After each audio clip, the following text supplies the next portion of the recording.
Back. वज़ीर आज़म शहबाज शरीफ की ज़ेर सदारत कैशलेस मईशत और डिजिटल अदायगियों के फ़रोग़ पर इजलास मुनाक़िद हुआ। गुज़श्ता एक साल के दौरान पाकिस्तान की मईशत को डिजिटल अदायगियों पर मबनी कैशलेस मईशत में तब्दील करने की पेशरफ्त पर मुआशी टीम की कारकर्दगी की सताइश की गई। वज़ीर आज़म ने कहा कि मुल्की मईशत को कैशलेस निज़ाम पर मुंतकिल करने से पायदार माशी तरक्की होगी और शफाफियत को फ़रोग़ मिलेगा।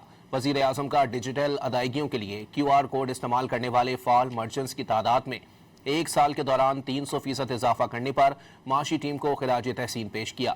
वज़ीर आज़म का कहना था कि मोबाइल बैंकिंग ऐप इस्तेमाल करने वालों की तादाद एक साल में 9 करोड़ 50 लाख से बढ़कर 13 करोड़ 70 लाख होना अहम कामयाबी है।